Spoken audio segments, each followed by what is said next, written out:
దేవుని స్తోత్రం. హల్లెలూయా.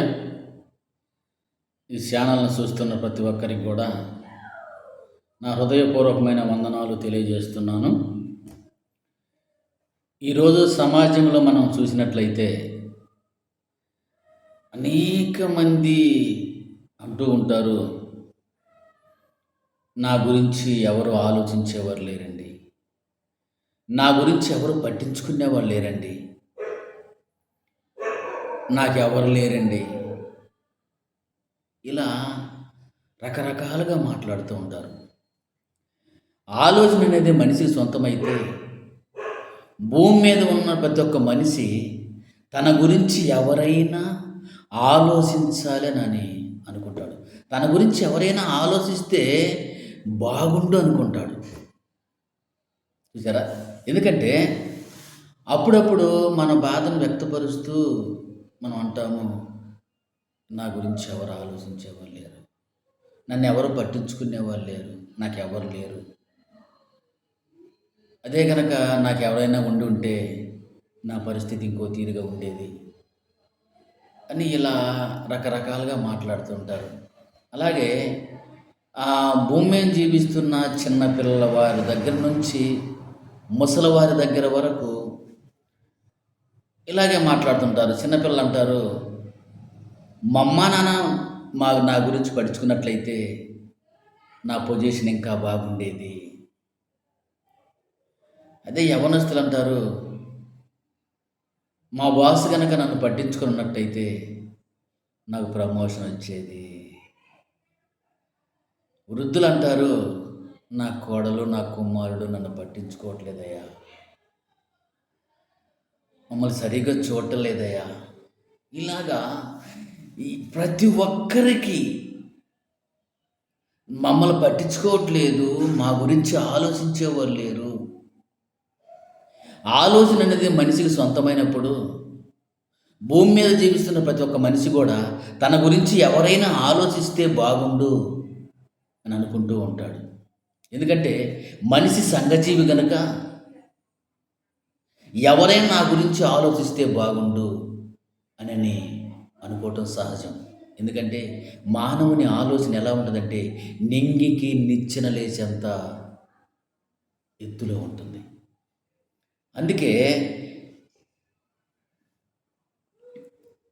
ఒక్కోసారి భార్యతో భర్త అంటాడు, నీవు ఇదివరకు ఇట్లాగా నాతో ఉండలేదండి.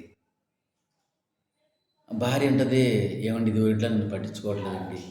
అంటే ప్రతి ఒక్కరు కూడా ఏమనుకుంటున్నారంటే మా గురించి ఎవరు ఆలోచించట్లేదు, మా గురించి ఎవరు పట్టించుకోవట్లేదు, మమ్మల్ని పట్టించుకునే వాళ్ళు లేరు అని చెప్పని ఇలా తన బాధను ఎదుటి వాళ్ళకు చెప్పి బాధపడుతూ ఉంటారు. కానీ ఈ భూమి మీద జీవిస్తున్న మన గురించి ఎవరైనా ఆలోచించారు అంటే మనకు ఏదో ఒక సమస్య ఉంటేనే వాళ్ళు ఆలోచించేది. మనకు ఏ సమస్య లేనప్పుడు మన గురించి ఎవరైనా ఎందుకు ఆలోచిస్తారు? ఎవరు ఆలోచించరు కదా.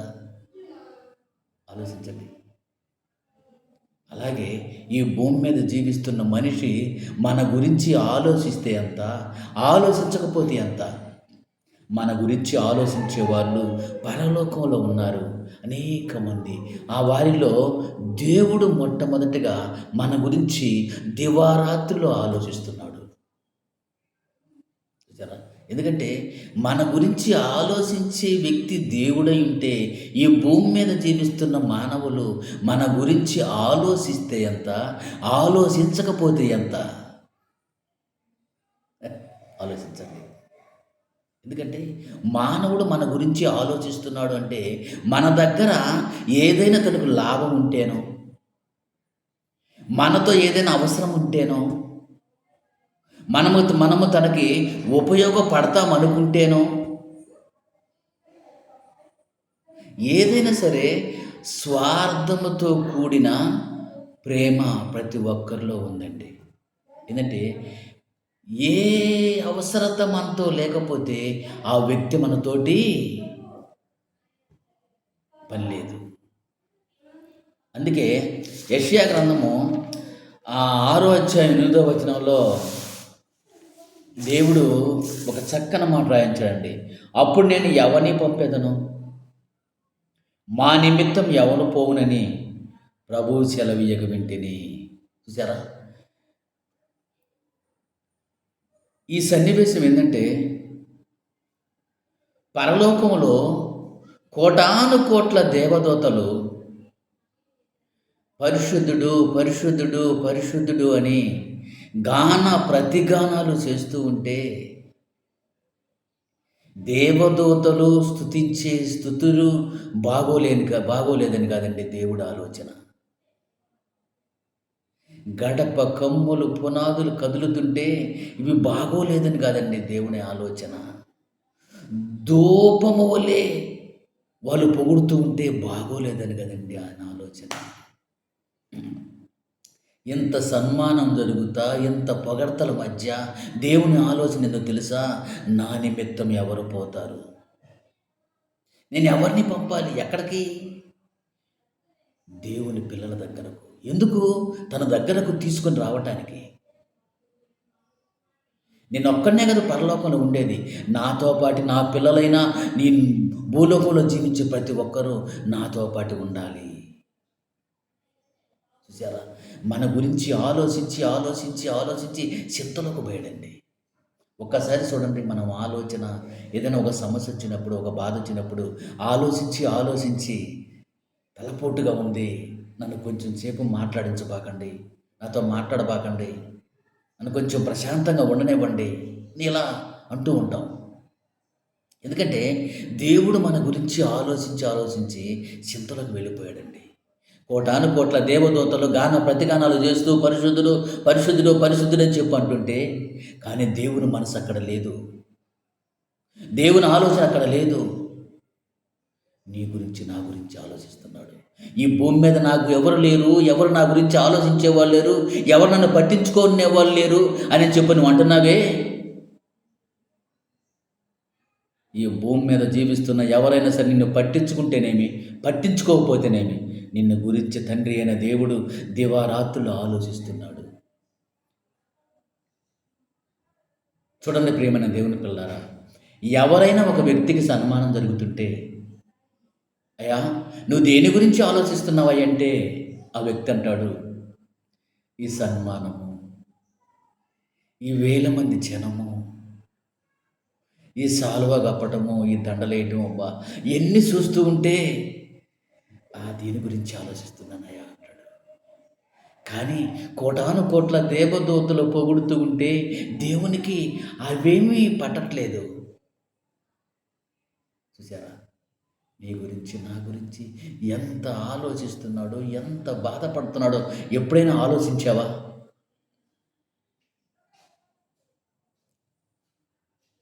ప్రియమైన దేవుని పిల్లారా, దేవుని ప్రేమ చూశారా? ఒక కవి అన్నాడు, దేవునికి ఏమీ హాయిగా ఉన్నాడు, ఈ మానవుడే బాధలు పడుతున్నాడు అన్నాడు. కానీ మానవుడు బాధలు పడుతున్నాడా? దేవుడు హాయిగా ఉన్నాడా? దేవునికి బాధలు లేవా? ఒక కుటుంబంలో ఒకరు, ఇద్దరు లేక ముగ్గురు పిల్లలు ఉంటే, వాళ్ళు తల్లిదండ్రి మాట వినకుండా వాళ్ళ ఇష్టానుసారంగా జీవిస్తుంటే, ఆ తల్లిదండ్రి పడే ఆవేదన ఎలా ఉంటుందో మీకు తెలుసు. ఆ తల్లిదండ్రి తనకు కావలసిన వారితో చెప్పుకొని ఎంత వేదన పడుతుంటారో, ఎంత బాధపడుతుంటారో మీకు తెలుసండి. కానీ ఈ 800 కోట్ల మంది జనాభా దేవునికి వ్యతిరేకంగా బ్రతుకుతూ, ఇష్టానుసారంగా జీవిస్తూ, ఈ లోకాన్ని విడిచిపెడితే నరకానికి పోతారే, అయ్యో నా బిడ్డలు నా దగ్గరికి రాకుండా నిత్య నరకానికి పోతున్నారే అని దేవుడికి ఎంత బాధ ఉంటుందో ఆలోచించారా? అయితే ఎంత బాధపడుతూ దేవుడు ఎవరితో చెప్పుకుంటున్నాడు? తన బాధను ఎవరితో చెప్పుకుంటున్నాడు? అదే యెషయా గ్రంథము మొదటి అధ్యాయము, యెషయా గ్రంథము మొదటి అధ్యాయము 2వ వచనం ధ్యానించుకుందామండి. యెహోవా మాట్లాడుచున్నాడు, ఆకాశమా ఆలకించుము, భూమి చెవియొగ్గుము. నేను పిల్లలను పెంచి గొప్పవారిగా చేసితిని, వారు నా మీదనే తిరగబడి ఉన్నారు. చూసారా? ఒక కన్న తల్లి తండ్రి ఆవేదన ఎంత దీనంగా ఉంటుందో అంతకంటే ఎక్కువ రెట్లు దేవుడు మన గురించి ఆలోచించి బాధపడుతున్నాడు. ఏమన్నాడు తెలుసా? ఆకాశమా నా మాట ఆలకించు, భూమి చెవియొగ్గు. ఎవరితో చెప్పుకున్నాడు? ఆకాశం ఆలకిస్తుందా? భూమి చెవియొగ్గిద్దా? దేవుడు మాట ద్వారా కలిగిన భూమి ఆకాశము దేవుడి మాటకు లోబడి ఉన్నాయి, దేవుడి మాట వింటున్నాయి. తన హస్తాలతో చేసిన మనం మటుకు ఏం చేస్తున్నాం? దేవునికి వ్యతిరేకంగా బ్రతుకుతున్నాము, దేవునికి వ్యతిరేకంగా జీవిస్తున్నాము. దేవుని మాట ధిక్కరించి నా ఇష్టానుసారంగా బ్రతుకుతాను, నా ఇష్టానుసారంగా జీవిస్తాను చెప్పటానికి నువ్వెవరు అంటావు? నీ ఇష్టమా? నీ ఇష్టమా? ఎన్ని సంవత్సరాలు బతుకుతావండి ఈ భూమి మీద? ఎన్ని సంవత్సరాలు బతుకుతావండి ఈ భూమి మీద? ఎంతలో కనబడి అంతలో మాయమైపోయే ఆవిరిలాంటి జీవితం అన్నాడనేది. ఎంతకాలం బ్రతుకుతావు? ఎంతకాలం జీవిస్తావు? నీవు భూమి మీద ఉండగానే నీ ఆలోచన మార్చుకో, నీ తలంపు మార్చుకో, లేకుంటే నిత్య నరకమే. సరే, తన పని వారితో చెప్పుకున్నాడు. ఎందుకంటే అయ్యా, నేను పిల్లలను కని పెద్దవారిగా చేశాను, వాళ్ళు నా మీద తిరగబడ్డారు. ఆ తండ్రి ఆవేదన చూడండి, ఆ తండ్రి బాధ చూడండి. అయితే బాధపడి ఏమన్నాడో తెలుసా? ఒక నిర్ణయానికి వచ్చాడండి. మన గురించి దేవుడు ఒక నిర్ణయానికి వచ్చాడు. ఏమన్నాడు తెలుసా? అదే లూకాసు వార్త చూద్దాం. లూకాసు వార్త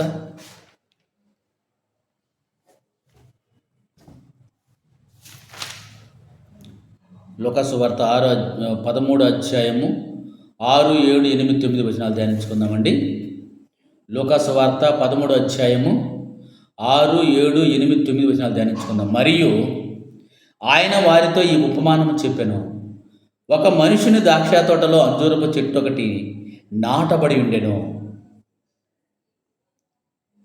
అతడు దాని పండ్లు వెతక వచ్చినప్పుడు ఏమీ దొరకలేదు గనుక అతడు, ఇదిగో 3 ఏండ్ల నుండి నేను ఈ అంజూరపు చెట్టు నా పండ్లు వెతక వచ్చున్నాను, కానీ ఏమీ దొరకలేదు.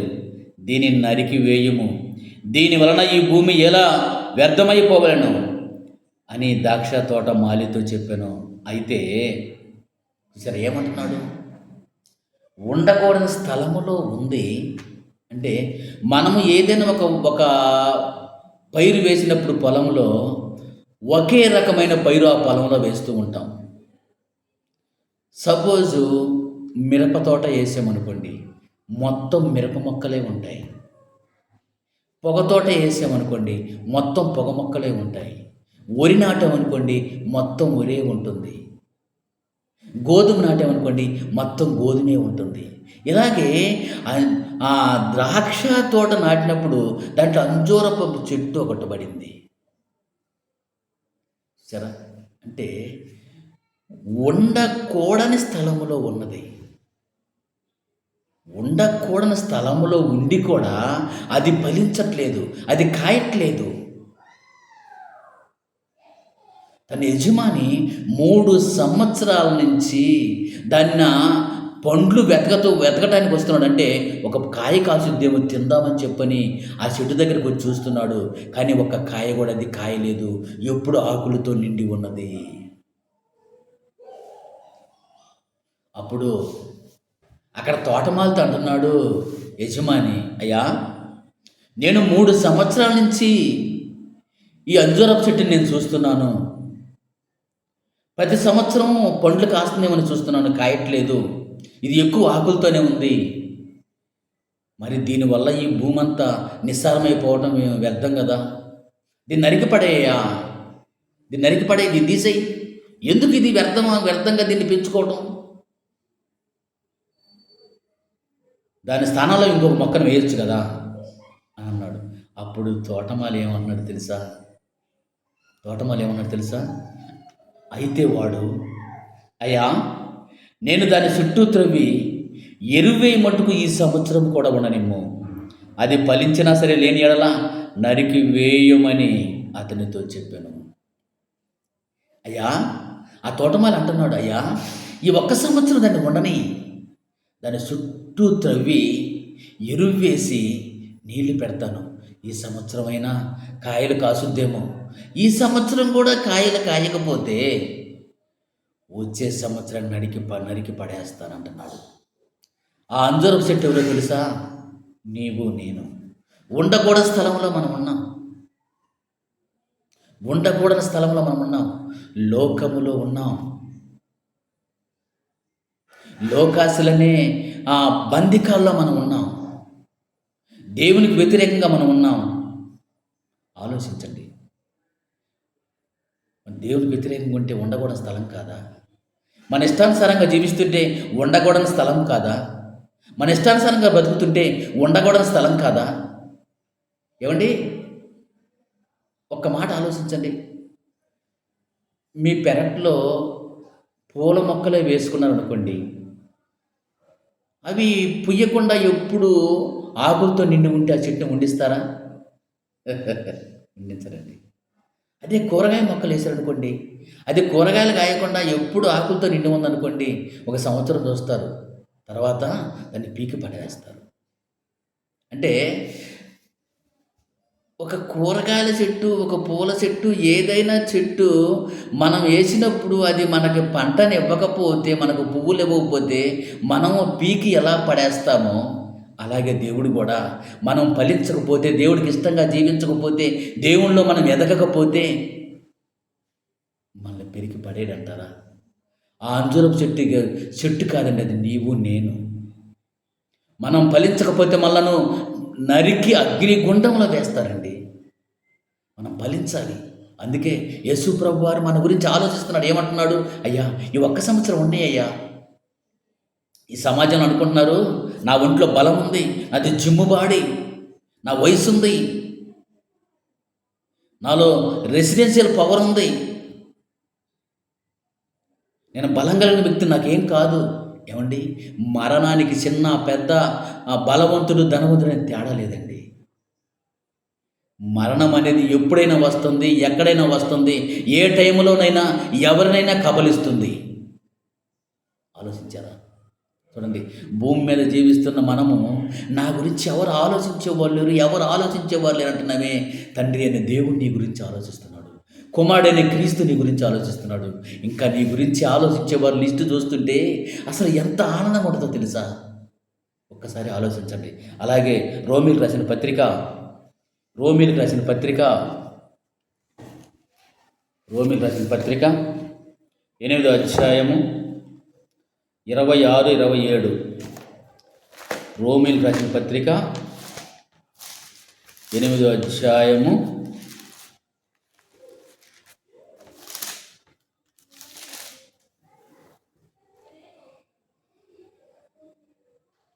అటువలే ఆత్మయు మన బలహీనతలను చూసి సహాయము చేయుచున్నాడు. ఏలైనగా మనము యుక్తముగా ఎలాగా ప్రార్థన చేయవలెనో మనకు తెలియదు కానీ ఉచ్చరింప శక్యము కానీ మూలుగులతో ఆత్మ తానే మన పక్షముగా విజ్ఞాపన చేయుచున్నాడు.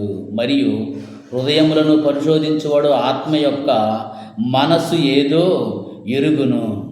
ఏలయనగా ఆయన దేవుని చిత్త ప్రకారము పరిశుద్ధుల కొరకు విజ్ఞాపన చేయుచున్నాడు. చూసారా? పరిశుద్ధాత్మ దేవుడు మన గురించి దేవునికి విజ్ఞాపన చేస్తున్నాడు. మనకు ప్రార్థన ఎలా చేయాలన్న చేత కాదు. మనం ఏదన్నా చెయ్యకూడన పాపం చేసినా, ఒక పొరపాటుగా మాట్లాడినా, మనలో ఏదన్నా లోపం వస్తే మనల్ని గద్దిస్తూ ఉంటాడు. నువ్వు ఒప్పుకో, నువ్వు చేసిన తప్పు ఒప్పుకో, లేకపోతే దేవుని శిక్షకు పాత్రుడు అయిపోతావని చెప్పని మనల్ని గద్దిస్తూ ఉంటాడు. మన పక్షాన దేవునికి, అయ్యా క్షమించు, నీ బిడ్డ తెలుసో తెలియక తప్పు చేశాడు, నీ బిడ్డ తెలుసో తెలియక తప్పు చేసింది, క్షమించు, అని చెప్పని మన పక్షాన విజ్ఞాపన చేస్తున్నాడు. చెప్ప చెప్పశక్యము గాని మూలుగులతో విజ్ఞాపన చేస్తున్నాడు. చూసారా? మన గురించి పరిశుద్ధాత్మ దేవుడు విజ్ఞాపన చేస్తున్నాడు దేవునికి. ఎంత ప్రేమ చూడండి, ఎంత ప్రేమ చూడండి. ఈ లోకం మీద జీవిస్తున్న వీరందరూ కూడా ఏదైనా అవసరం ఉంటేనో, లేకపోతే ఏ స్వార్థం లేకుండా మనల్ని ఎవరు ప్రేమించరండి. కానీ దేవుడికి మనం ఏమిస్తామండి? దేవుడికి మనం ఇవ్వగల వాళ్ళమా? దేవుడికి మన దగ్గర ఏముందండి ఆయన ఆశించడానికి? కానీ ఎందుకండి మన గురించి ఇలా ఆలోచిస్తున్నారు? తండ్రి అయిన దేవుడు మన గురించి ఆలోచిస్తున్నాడు. కుమారుడైన క్రీస్తు మన గురించి ఆలోచిస్తున్నాడు. పరిశుద్ధాత్మ దేవుడు మన గురించి ఆలోచిస్తున్నాడు. అలాగే మన గురించి ఇంకా ఆలోచించే వాళ్ళ లిస్టు చూస్తే అసలు చెప్పలేని ఆనందం అండి, చెప్పలేని ఆనందం. అదే రోమిలకు రాసిన పత్రిక 8:19 దేవుని కుమారుల ప్రత్యక్షత కొరకు సృష్టి మిగులు ఆశతో తేరి చూచుచు కనిపెట్టుచున్నది. ఏమండి, సృష్టి అంటే ఏం తెలుసా? భూమి, ఆకాశము, సూర్య, చంద్ర, నక్షత్రాలు, గాలి, నీరండి, పంచభూతాలు. ఈ పంచభూతాలు కూడా దేవునికి ఇష్టంగా జీవించే బిడ్డ ఎవరాని చూస్తూ, ఎందుకు చూస్తుందంటే వాళ్ళకి తను సేవ చెయ్యాలి. ఎందుకంటే తన యజమానుని కుమారులు కుమార్తెలు కనుక వారికి నేను సేవ చెయ్యాలి. చూసారా? ఎందుకంటే మనకు సేవ చేయాలని సృష్టికి ఎంత ఆశ చూడండి. అంత ఆశ ఎందుకుంది? నీవు దేవుని పట్ల యథార్థంగా బ్రతుకుతున్నావని, దేవునికి ఇష్టంగా జీవిస్తున్నావని, నీకు సేవ చేయాలని. ఎందుకంటే దేవునికి పనివారు గనక నీకు పనివారే. కానీ అలాంటి పనివారిని ఈరోజు మనము మొక్కుతున్నామండి. భూమిని భూదేవి అంటున్నాము, సూర్యుని సూర్య భగవాన్ అంటున్నాము, గాలిని గాలి దేవుడు అంటున్నాము, వాన దేవుడు అంటున్నాము. చూసారా? అంటే మన పనివారికి మనమే చేతులెత్తి మొక్కుతున్నామండి. మన గురించి ఆలోచిస్తున్న ప్రకృతిని, మన గురించి ఆలోచిస్తున్న భూమి చూడు ఏమన్నట్టు, దేవుని కుమారుల ప్రత్యక్షత కొరకు సృష్టి ఆశతో తేరి చూచు కనిపెట్టుచున్నది. ఆశతో. ఏమండి, ఎవరైనా బంధువులు మన ఇంటికి వస్తారంటే ఎంత ఆస్తి ఎదురు చూస్తుంటాం. ఎవరైనా ఒక అధికారి మన ఇంటికి వస్తానంటే ఎంత ఆస్తి ఎదురు చూస్తుంటాం. ఎవరైనా కొత్త వ్యక్తి మన ఇంటికి వస్తున్నారంటే ఎంత ఆస్తి ఎదురు చూస్తుంటాం. కానీ దేవునికి ఇష్టంగా బ్రతికే బిడ్డ, దేవునికి ఇష్టంగా బ్రతికే బిడ్డ ఉన్నాడంటే ఆయనకు సేవ చేయాలి, ఆమెకు సేవ చేయాలని ఎంత ఆశతో సృష్టి ఎదురు చూస్తుందో చూసారా? ఎంత ధన్యులమండి మనం అనుకుంటాం, నేను ఒట్టివాడిని, మట్టివాడిని, ఒట్టిదాన్ని, మట్టిదాన్ని, పెంటకొక్క మీద ఉండే పురుగు లాంటిదాన్ని. ఎప్పుడు ఇదే అరిగిపోయిన గ్రామ్ ఫోన్ రికార్డ్ లాగా ఇదే. కానీ అయ్యా, నేను నీకు ఇష్టంగా జీవించాలి, నీకు ఇష్టంగా నేను బ్రతకాలి, నాలో ప్రతి చెడుని తీసేయి, నాలో ఉన్న అహంకారాన్ని తీసేయి, నాలో ఉన్న అబద్ధాలు తీసేయి, నన్ను నీ పాత్రగా మార్చుకాయని ఎప్పుడైనా ప్రార్థన చేసావా నువ్వు? అసలు ప్రార్థన మనం చేయమండి. ఎందుకంటే మనకి సరుకు లిస్ట్ ఇచ్చిన పెద్ద లిస్ట్ ఇస్తాం దేవుడికి.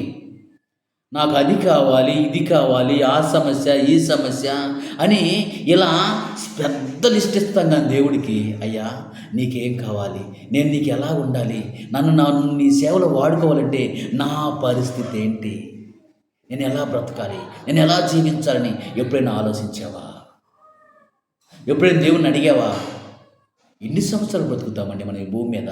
మహాబలితే 60-70 సంవత్సరాలు. ఈ 60-70 సంవత్సరాలు కూడా రోజుకు మూటెడు బిళ్ళలు మింగుతా బ్రతుకుతాం. ఈ జీవితంలో ఆనందం లేదు, సంతోషం లేదు. ఎన్ని సంవత్సరాలు బతికి ఒక రోజు మనము కాటికి పోక తప్పదండి, మరణించక తప్పదు. కానీ కొంతసేపు కనబడి అంతలో మాయమైపోయి ఆవిరి లాంటి జీవితం కొరకు ఏం చేస్తున్నామండి మనం? ఏం చేస్తున్నాం? ఏమండి, ఆలోచించండి. మన గురించి ఆలోచించేవాళ్ళు తండ్రి అయిన దేవుడు ఆలోచిస్తున్నాడు. కుమారుడైన క్రీస్తు ఆలోచిస్తున్నాడు. పరిశుద్ధ ఆత్మదేవుడు మన గురించి ఆలోచిస్తున్నాడు. భూమి మన గురించి ఆలోచిస్తుంది. ఇంకా మన గురించి ఆలోచించే వారి లిస్టు చాలా ఉందండి.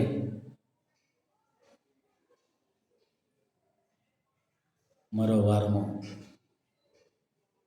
ఈ తరువాత భాగము ధ్యానించుకుందాం. అందరికీ వందనాలు, స్తోత్రాలు. God bless you. ప్రియమైన దేవుని పిల్లారా,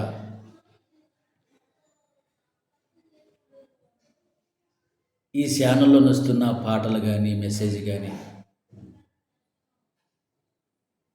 మీకు నచ్చితే షేర్ చేయండి, లైక్ చేయండి, సబ్స్క్రైబ్ చేసుకోండి.